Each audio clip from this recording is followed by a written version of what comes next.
आज की वीडियो में हम नसों में होने वाली प्रॉब्लम्स के बारे में बात करने वाले हैं, जिसमें बहुत ही कॉमन है नसों में दर्द होना या फिर नसों में झंझनाहट होना। तो नसों में दर्द को हम न्यूरोपैथिक पेन या फिर न्यूरल्जिया भी बोल देते हैं। इसके बहुत ही कॉमन साइन है वीकनेस, हमें कमजोरी महसूस होती है, नमनेस, हमें सुनपन महसूस होता है, हमें दर्द होता है, और प्रिकिंग सेंसेशन यानी कि हमें ऐसा लगता है कि हमारे कोई सुइयाँ चुभ रहा है। तो ये सभी नसों में दर्द के बहुत ही कॉमन साइन है। तो आज की वीडियो में हम बात करने वाले हैं कि नसों में दर्द के क्या क्या कारण होते हैं और उसके लिए कौन सी दवाएं इस्तेमाल की जाती हैं। तो पहले हम जान लेते हैं कि नस या फिर नर्व क्या होती है।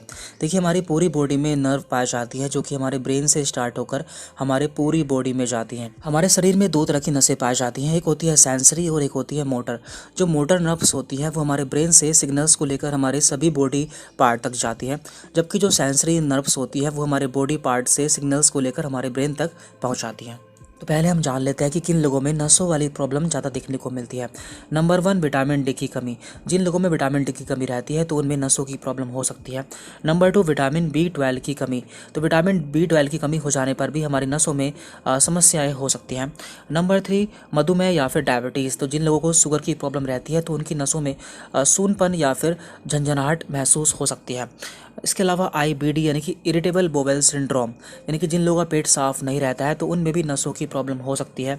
किडनी की बीमारी, जो लोग स्मोकिंग या फिर अल्कोहल इंटेक करते हैं तो उनमें भी नसों वाली प्रॉब्लम हो सकती है। देखिए, हमारी नसों के ऊपर एक सीध पाई जाती है जिसे कि हम माइलिन सीध कहते हैं।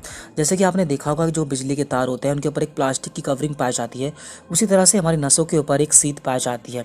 तो जब भी इस सीध में कोई प्रॉब्लम हो जाती है, यानी कि ये कमज़ोर हो जाती है या फिर टूट जाती है, तो उससे हमें नसों में दर्द हो सकता है या फिर नसों से होने वाली अन्य समस्याएं हो सकती हैं। अब हम जान लेते हैं कि नसों से संबंधित कौन कौन सी बीमारी होती है। तो नंबर 1, पेरिफेरल न्यूरोपैथी। तो इसमें हमारे हाथ पैर की नसों में झंझनाहट या फिर दर्द महसूस होता है। तो जिन लोगों को डायबिटीज़ होती है तो उनमें भी ये प्रॉब्लम पाई जाती है। Number 2, sciatica. तो इसमें हमारी कमर से लेकर हमारे पैर तक झंझनाहट या फिर दर्द महसूस होता है। नंबर 3, टिनाइटिस। तो इसमें हमारे कान में ऐसा लगता है जैसे घंटियाँ बज रही हों। नंबर 4, एपिलेप्सी, जिसे कि हम आम भाषा में दौरे पड़ना भी बोल देते हैं।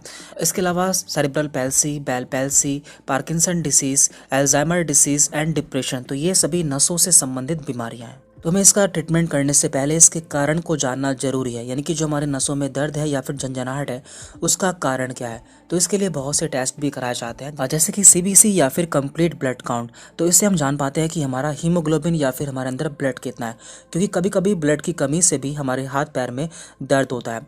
Number 2, ESR। Number 3, vitamin B12। Number 4, vitamin D। Number 5, HbA1c। तो ये शुगर के लिए कराया जाने वाला टेस्ट है, जिससे हम जान पाते हैं कि हमारे पिछले 3 महीने की शुगर कितनी रही है। इसके अलावा KFT यानी कि kidney function test, and last है यहाँ पर LFT यानी कि लीवर फंक्शन टेस्ट। तो ये सभी टेस्ट आप करा सकते हैं। अब हम जान लेते हैं कि इसमें कौन कौन सी मेडिसिन इस्तेमाल की जाती है। तो इसमें जो मेडिसिन इस्तेमाल की जाती है वो पेशेंट की कंडीशन को देखकर इस्तेमाल की जाती है, यानी कि उसमें किस चीज़ की कमी है या फिर उसे कौन सी बीमारी है। तो यदि किसी में विटामिन B12 की कमी रहती है तो ऐसे में उसे न्यूरोबैन 40 टैबलेट या फिर न्यूरोकाइन टैबलेट दी जाती है, या फिर इसका इंजेक्शन भी लगाया जा सकता है। इसके अलावा यदि किसी में विटामिन D की कमी रहती है तो ऐसे में उसे विटामिन D की टैबलेट या फिर विटामिन D का सैकेट दिया जाता है।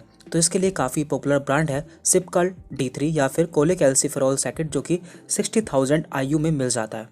यदि इसके अलावा मरीज को कोई बीमारी रहती है जैसे कि डायबिटीज़, तो हमें उसकी डायबिटीज़ को कंट्रोल रखना होता है, तभी उसके जो हाथ पैर की नसों में दर्द है या फिर झंझनाहट है उसमें उसे आराम मिल पाएगा।